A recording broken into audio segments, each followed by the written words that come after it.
I'm the son of a black man from Kenya and a white woman from Kansas. I was raised with the help of a white grandfather who survived a depression to serve in Patton's army during World War II, and a white grandmother who worked on a bomber assembly line at Fort Leavenworth while he was overseas. I've gone to some of the best schools in America, and I've lived in one of the world's poorest nations. I am married to a black American who carries within her the blood of slaves and slave owners, an inheritance we pass on to our two precious daughters. I have brothers, sisters, nieces, nephews, uncles, and cousins of every race and every hue scattered across 3 continents, and for as long as I live, I will never forget that in no other country on earth is my story even possible. It's a story that hasn't made me the most conventional of candidates, but it is a story that has seared into my genetic makeup the idea that this nation is more than the sum of its parts, that out of many, we are truly one. Now, throughout the first year of this campaign, against all predictions to the contrary, we saw how hungry the American people were for this message of unity. Despite the temptation to view my candidacy through a purely racial lens, we won commanding victories in states with some of the whitest populations in the country. In South Carolina, where the Confederate flag still flies, we built a powerful coalition of African Americans and white Americans.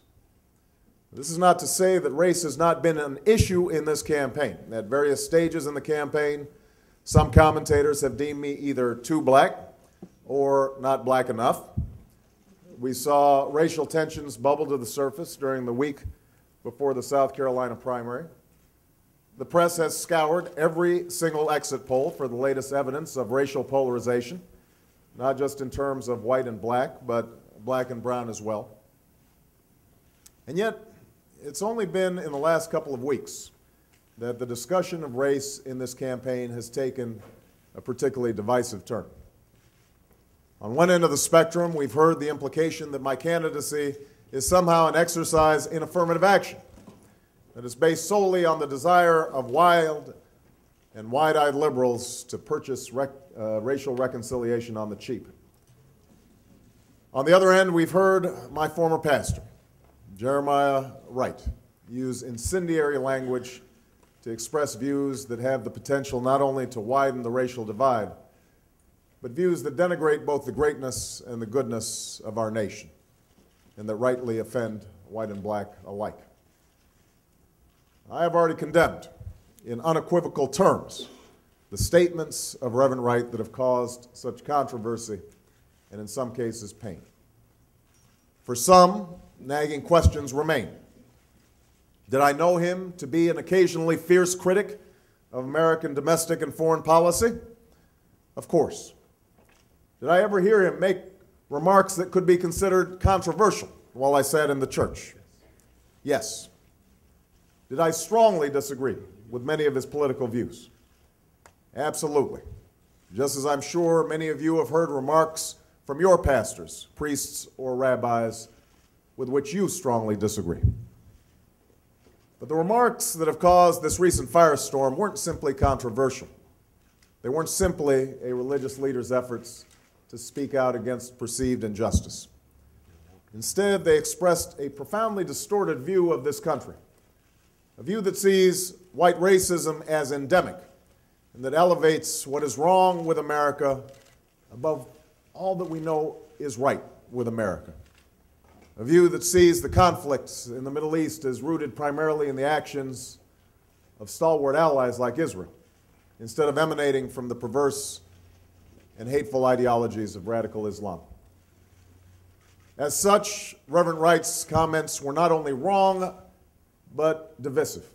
Divisive at a time when we need unity, racially charged at a time when we need to come together to solve a set of monumental problems: 2 wars, a terrorist threat, a falling economy, a chronic healthcare crisis, and potentially devastating climate change. Problems that are neither black or white or Latino or Asian, but rather problems that confront us all. Given my background, my politics, and my professed values and ideals, there will no doubt be those for whom my statements of condemnation are not enough. Why associate myself with Reverend Wright in the first place, they may ask? Why not join another church? And I confess that if all that I knew of Reverend Wright were the snippets of those sermons that have run in an endless loop on the television sets and YouTube, if Trinity United Church of Christ conformed to the caricatures being peddled by some commentators, there is no doubt that I would react in much the same way. But the truth is, that isn't all that I know of the man. The man I met more than 20 years ago is a man who helped introduce me to my Christian faith, a man who spoke to me about our obligations to love one another, to care for the sick, and lift up the poor. He is a man who served his country as a United States Marine and who has studied and lectured at some of the finest universities and seminaries in the country, and who over 30 years has led a church that serves the community by doing God's work here on earth, by housing the homeless, ministering to the needy, providing daycare services and scholarships and prison ministries, and reaching out to those suffering from HIV/AIDS. In my first book, Dreams from My Father, I described the experience of my first service at Trinity. And it goes as follows.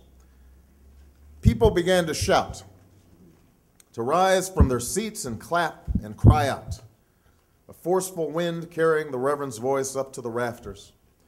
And in that single note, hope, I heard something else. At the foot of that cross, inside the thousands of churches across the city, I imagined the stories of ordinary black people merging with the stories of David and Goliath, Moses and Pharaoh, the Christians in the lion's den, Ezekiel's field of dry bones. Those stories of survival and freedom and hope became our stories, my story.